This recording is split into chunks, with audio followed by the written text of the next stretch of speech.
$40. That's what the argument was about. Not 4,000, not 400. $40 in a hangar with a $60 million jet parked in it in a company that moved more money before 9 in the morning than that man made in a year. If you've ever watched a small decision quietly detonate something huge, stay with this one and subscribe because this is the kind of story we take apart here. He'd submitted a receipt, a little one from a supply shop, for a part he'd bought with his own money 3 days earlier because the thing it went into needed to work that afternoon, and going through their system would have taken 3 weeks. $40.16. He'd rounded it down, and the CEO stood in the middle of her hangar with a young man in a good suit at her shoulder and said, "You're getting nothing." She explained why, and she was very reasonable about it. No purchase order, no prior approval, new policy. All vendor expenses require pre-authorization.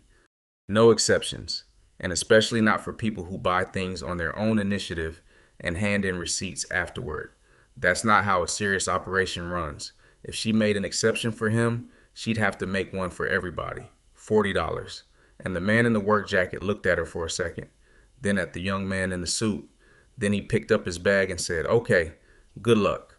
That's it. That's the whole response. No argument. No, "Do you know how much I've done for you people?" No threat. No speech. Nothing. "Okay, good luck." And he walked toward the door of that hangar with his bag over his shoulder. Now watch the mechanics. That's the detail. Look at the men in the coveralls standing around the edges of that hangar because they'd all stopped working.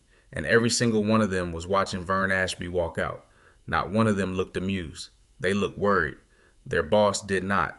She'd already turned back to her conversation. The young man in the suit was writing something down a small win. $40 recovered. Another line for a slide he was building. But 11 men in coveralls watched a guy walk out of a hangar over $40, and every one of them felt something go cold because they knew what he did and she didn't. 3 days later, it cost that company $12 million. And here's the part that's going to bother you for the rest of this video. So I'll say it now and then spend the next while proving it. Vern Ashby didn't do anything. He didn't sabotage anything. He didn't badmouth them. He didn't go to a competitor or organize anybody or take revenge in any form whatsoever. He never even raised his voice.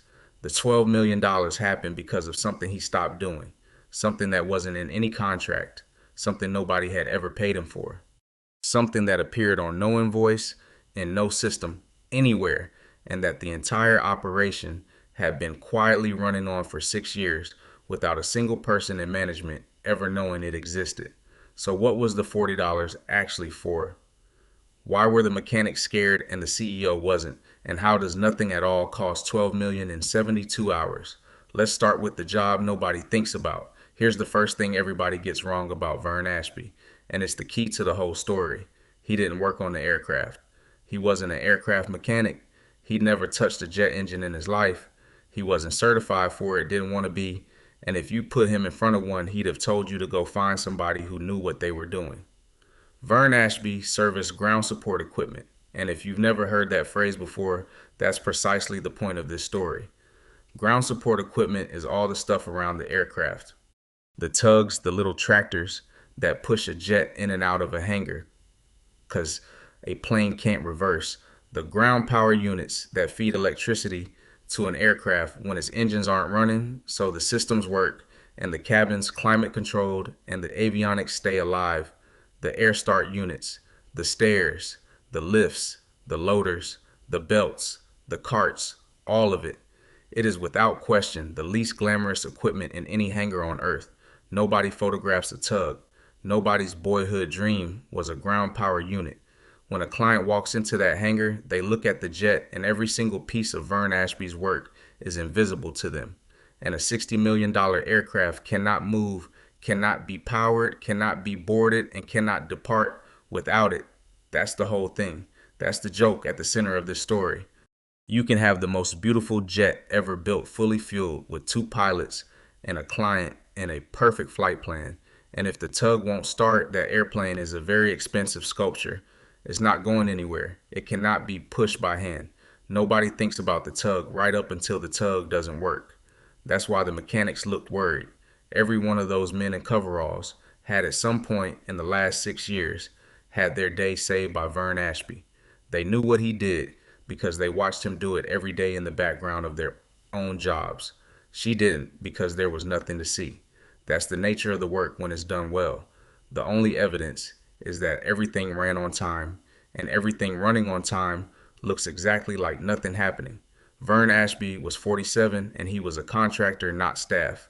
He ran a one-man operation servicing the ground equipment at that facility and two others. 6 years at this one, and he was very good at it.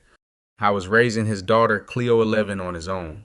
Her mother lived 4 hours away, and they divorced without a war. Cleo was with him most of the time, and that was by everyone's agreement, including Cleo's. And he had a habit, the habit at the center of everything. When something small needed a part, Vern Ashby bought it himself, not big things. If a unit needed a real component that went through channels properly. But the small stuff, a fitting, a hose clamp, a belt, a connector, a bracket, the $20 nothings that keep old equipment alive, Vern would stop at a supply shop on his way in, buy it with his own money, fit it, and put the receipt in with his invoice. Why? Because their procurement system took on average 3 weeks. That's not a criticism of anybody. That's just what a purchasing system in a large company does. A request, an approval, a purchase order, a vendor, a delivery. 3 weeks minimum for a $14 hose clamp. And the tug needed to work today because there was a jet leaving at 4. So for 6 years, Vern Ashby solved a 3-week problem with a $40 receipt and a stop at a shop. And every single one of those receipts had been paid without comment because they were trivial and obviously legitimate. And everybody who understood the operation understood exactly what they were. 6 years, hundreds of small receipts, not one of them ever questioned until a young man with a very good idea arrived. Tobin Reese, 31, was a cost consultant, and he was clever, and I want to give him full credit for that because the strategy he brought in genuinely works, and companies genuinely do it. It's called informally in that world small invoice attrition. And here's how it works. And I want you to see how good it is because that's what makes this story frightening rather than just annoying. A large company has thousands of small vendors, and a meaningful chunk of what those vendors bill is small, under a few $100s. Little invoices, expenses, reimbursements, minor charges, individually trivial, collectively millions. So challenge all of it, not fraudulently. You don't refuse to pay. You simply require something, a purchase order, a pre-authorization, a form, a documented approval, and you enforce it strictly, and you apply it retroactively, and you never make exceptions, and then you wait. Because here's the arithmetic that makes it work. A small vendor will not spend an hour fighting over $40. They can't afford to. An hour of their time is worth more than the invoice. So they grumble, and they write it off, and they move on. Now multiply that by 4,000 vendors in 18 months. It's millions of dollars, real millions, recovered, measurable, defensible. Every single refusal is technically correct. There genuinely was no purchase order. Nobody's lying, nobody's stealing. Every individual decision is completely justifiable, and the total shows up on a slide with a beautiful title. Vendor Cost Recovery, 3.4M annualized. Tobin Reese was promoted for that slide. Twice. And here's the thing I need you to sit with because it's the whole tragedy. Nothing in his measurement system could ever show him what it cost. He could measure the money saved with total precision.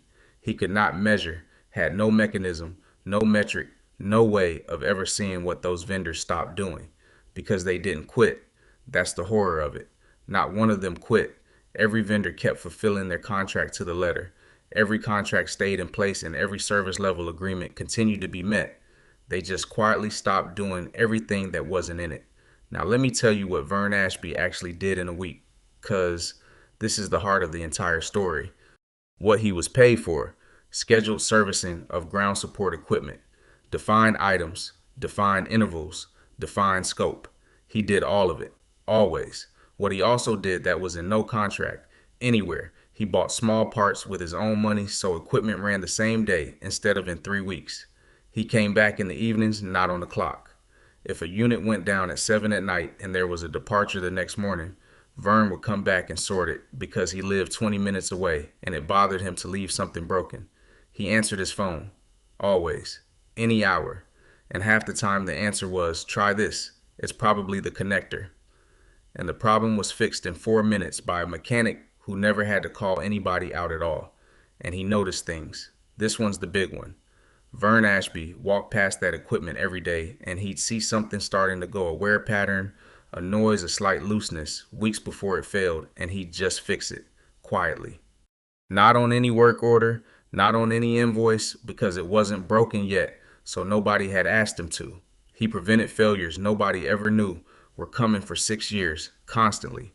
He'd come in on a Saturday morning for 20 minutes if something needed it. He'd help the aircraft mechanics with things that weren't his equipment at all because he was there and he had the tool. He trained half the young mechanics in that hangar, informally over coffee, on how not to break the ground equipment, which is a genuinely enormous amount of value that appears on precisely 0 documents. Now add all that up and ask what it was worth. Millions. Obviously millions over 6 years in prevented failures and avoided delays in equipment that lasted twice as long as it should have. And asked what he was paid for it. Nothing. 0. It wasn't in his contract. It was never invoiced. And this is the crucial part. He never once thought of it as unpaid labor. He didn't feel exploited. I wasn't building up resentment. He did it because he was that kind of person, and because he liked those guys, and because it bothered him to walk past a problem. It was a gift freely given for 6 years by a man who was glad to give it. And here's the sentence. This whole story exists to deliver. Every organization on earth is running on that. Every company, every hospital, every school, every team, every family. There is an enormous margin of unpaid, unrecorded, uncontracted goodwill holding the whole thing together. The extra 10 minutes, the favor, the thing done off the books because it needed doing. It's not in any budget. It appears on no org chart. It is completely invisible, and it's invisible for the worst possible reason. It's invisible precisely because it's working. You cannot see prevented failures. You cannot see the disaster that didn't happen. So the better the goodwill margin does its job, the more thoroughly it disappears until eventually somebody in a good suit looks at the operation and genuinely, sincerely cannot see any reason why it shouldn't be cheaper. And here's what turns $40 into $12 million. And there's no revenge in it anywhere. Vern Ashby was not the only one. That's the part everybody misses. The new policy didn't target him. It went out to every small vendor in that operation the same week automatically. Hundreds of them. The cleaning contractor, the catering supplier, the 2-man company that maintained the hangar doors, the guy who did the uniforms, the parts runner, the IT contractor, the woman who serviced the coffee machines and had also, for 6 years, quietly fixed the vending machine because she was there anyway. And every single one of them independently, without talking to each other in their own vehicles on their own drives home, did the exact same math. Okay, so they won't reimburse $40. Fine. Then I'm not buying anything out of my own pocket anymore. That's it. That's the entire mechanism. No conspiracy, no coordination, not one phone call between any of them. Hundreds of people in the same week quietly deciding to stop donating. And it wasn't bitterness, and I want to be careful here because bitterness would make it a smaller story. It was clarity. When you refuse to reimburse a man $40, you are telling him in the clearest possible language that the relationship is now strictly contractual, and he believes you. And a strictly contractual relationship is exactly what you get. So across that operation, in the space of about 5 days, the entire invisible margin switched off. Nobody quit. Nobody sabotaged anything. Every contract was fulfilled to the letter. Every SLA was met. And the whole thing started to grind, and nobody could see why, because none of what had stopped had ever been visible in the first place. Here's the chain, and I want to walk it slowly, because the most important thing about it is that every single link is somebody behaving perfectly correctly. Day 1, a ground power unit starts acting up. Intermittent, not dead, just not right. Under the old world, Vern Ashby would have noticed it himself 3 weeks earlier walking past. He'd have known what it was. He'd have bought the part on his way in on a Tuesday for about $60, fitted it in 20 minutes, and nobody would ever have known there had been a problem at all. That's not what happens now, because Ashby is now doing his contract and nothing else, and that unit isn't on his scheduled list this month. Day 2, The unit fails properly. Now it's a real problem. And now it is his job, so he's called and he comes promptly and he does his job. He diagnoses it and identifies the part, and the part costs about $140. Under the old world, Vern buys it on the way in tomorrow morning. Fitted by 9. Done. Under the new world, Vern Ashby says politely, professionally, with no attitude at all, "I'll need a purchase order for the part." And that is a completely correct thing for him to say. It is literally the policy. He is doing exactly what he has been instructed to do. Day 2 afternoon, the purchase order request goes into a system. Day 3, the purchase order is somewhere in that system because a purchase order takes about 3 weeks. And on day 3, there's a departure. Their largest client, a corporate contract, the serious one, the kind where the entire value proposition is your aircraft leaves when you want it to leave, has an aircraft going out with a hard and movable deadline on the other end, a closing, a thing that could not move, and the ground power unit is down. And the backup is out on another stand because the backup has been doing double duty for a week since nobody's been quietly fixing things anymore. The aircraft was ready, fueled, crewed, cleared. It could not depart on time because a $140 part was somewhere in a purchase order queue. The client missed the thing they could not miss, and they terminated a contract worth about $12 million, not in a rage, not dramatically. They terminated it the way serious companies do, quietly citing reliability, and they went to a competitor, and they never came back.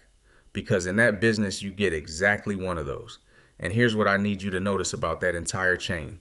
Nobody did anything wrong. Vern Ashby followed the policy exactly. The procurement department processed the requests at normal speed.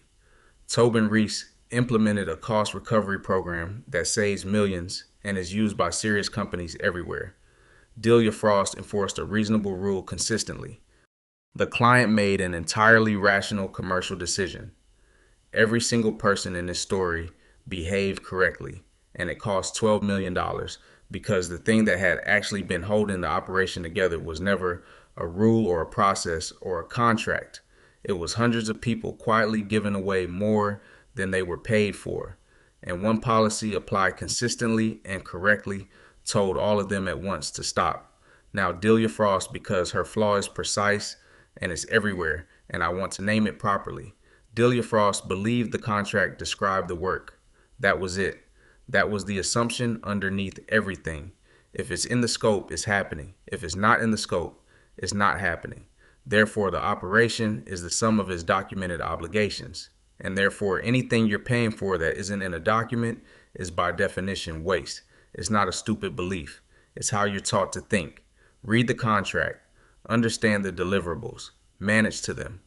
Every management education on earth teaches exactly this, and it is catastrophically, dangerously wrong, because in every real organization, an enormous proportion of the actual work is being done in the space outside the documents by people who care slightly more than they're required to. Delia Frost had no concept of that space. She'd never worked in it. She'd come up through finance and strategy where the deliverables genuinely are the work, and she'd never once had a job where the difference between a good day and a disaster was whether someone came back at 7 at night because it bothered them. So when Tobin Reese showed her the slide, she saw exactly what he saw. $3.4 million of leakage being recovered. She genuinely thought she was cutting waste. She was cutting the load-bearing wall that had never been on the drawings. And here's the mirror, and it's happening in present tense, which is what makes it good. Delia Frost had an assistant, B. Nowak, 11 years. And in 11 years, Bea Nowak had done an enormous amount of things that were not in her job description. She'd remembered birthdays Delia would have missed. She smoothed over things before Delia knew they'd happen. She stayed late without being asked, flagged problems nobody had told her to look for, protected Delia from about a dozen unforced errors a year, and made 100 small decisions that were technically above her level because it was easier than asking. For 11 years, Bea Nowak had been running her own invisible margin, and about 2 months before the $40 something had happened. Small. Delia had dismissed something B flagged publicly in a way that was mildly humiliating and that Delia forgot within an hour, and Bea Nowak had gone home and thought about it and quietly stopped donating. She didn't quit. She didn't slack. She started doing her job description exactly, completely, correctly, professionally, and not 1 inch further. And Delia Frost had spent 2 months finding everything about 30% harder and could not work out why. Things kept surprising her. Small problems became visible later. She was missing things she used to catch, and she concluded because it was the only explanation her framework allowed that B had checked out, that her assistant had lost commitment and needed a talking to. B hadn't checked out. B was doing her job perfectly. B had stopped giving her a gift, and Delia had no category for that, so she'd filed it as a performance problem. She was doing it in her hangar and in her own office at the same time in exactly the same way for exactly the same reason, and she didn't see either one. They called him back, obviously, about a week after the $12 million. And the call was to Delia Frost's credit, not an attempt to strong arm him. It was closer to bewilderment. They'd done a review. They could not find the failure. Every process had been followed, every contract honored. Everybody had performed correctly, and somehow the operation had degraded so badly in 10 days that they'd lost their biggest client. She asked him to come in. He came. He wasn't hostile. Vern Ashby is not a man who does hostile. And she offered him a new arrangement, better rate expenses pre-approved, a discretionary fund for small parts, no more purchase orders under $200. Genuinely good faith, genuinely fixing the thing that broke. And Vern Ashby said, yes. And then he said the thing this whole story exists for. I'll take that. It's fair and I appreciate it. I'll come back and I'll do the job. And I'll do it properly. Same as I always did. He shifted his bag on his shoulder. But ma'am, I need to be straight with you, 'cause otherwise you'll be disappointed in about 6 months and you won't know why. He met her eyes. The free part isn't coming back. The free part, the evenings, the Saturdays, buying things out of my own pocket. The phone at 8 at night, walking past something that isn't broken yet and fixing it anyway. He shook his head slowly, not angrily. That was never in the contract. You never paid me for any of it. And I want you to understand I wasn't being taken advantage of. I did all that on purpose for 6 years because I liked the guys here, and it bothered me to leave a job half right. That was a gift. I was glad to give it. So I'll take the better rate. Thank you. That's good business, and I accept it.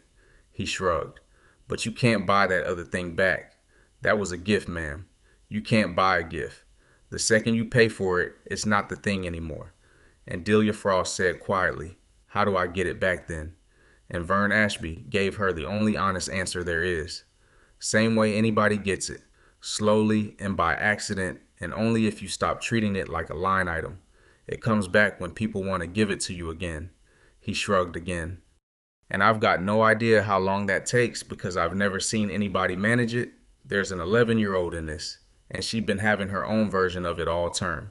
Cleo Ashby was the kid who did everyone's share. Group project every time Cleo does 80% of it because she cares more and because it'll be bad otherwise and because it's genuinely easier to just do it than to chase 4 other 11-year-olds.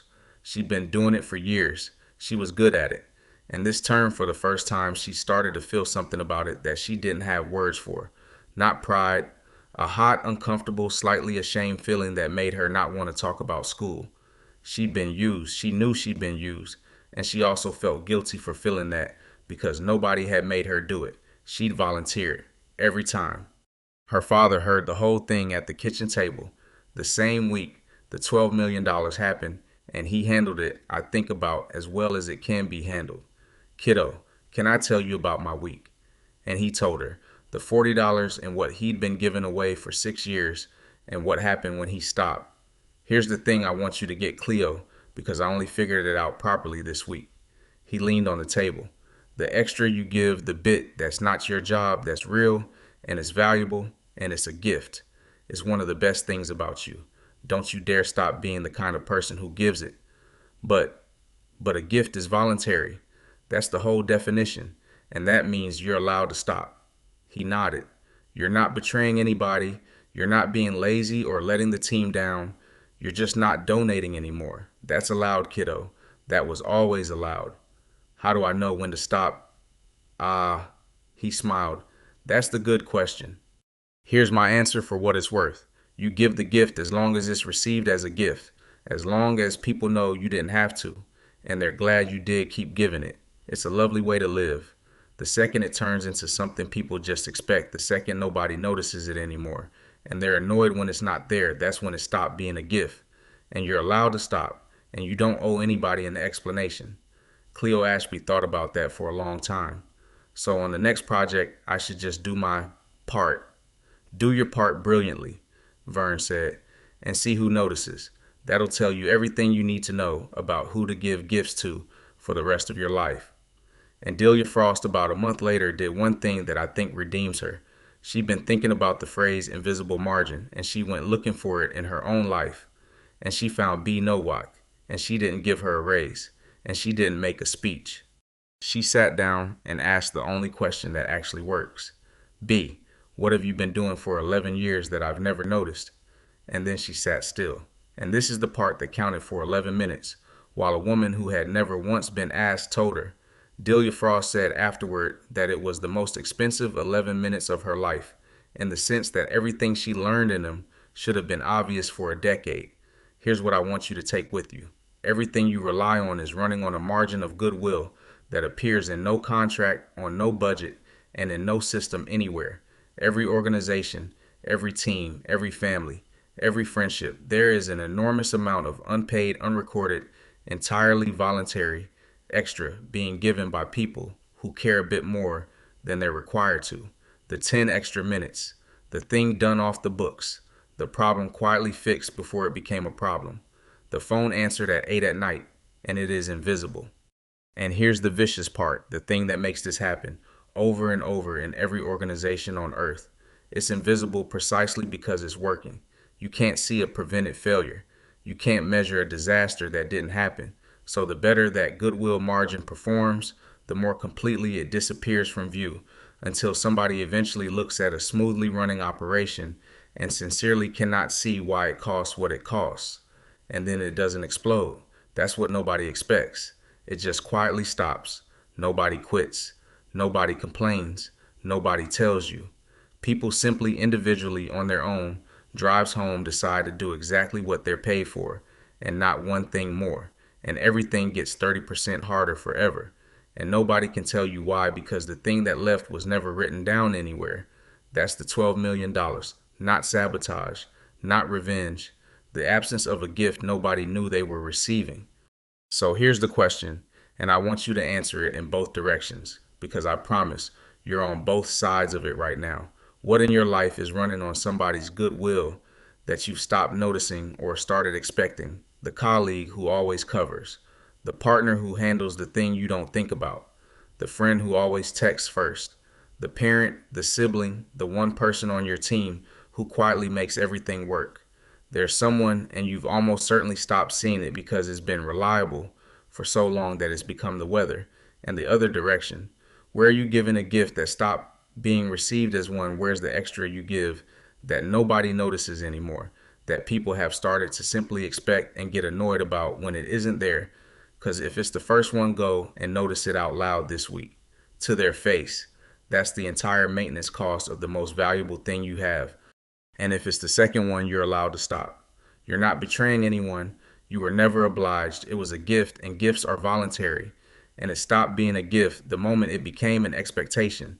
Just don't be surprised when everything gets harder for them and nobody can work out why. You can't buy a gift, not once you've refused it over $40. If this one landed, do the small thing that keeps this channel alive, subscribe, and leave a comment telling me which side you're on right now. The one receiving a gift you'd stop noticing, or the one who's quietly ready to stop giving. I read them. See you in the next one.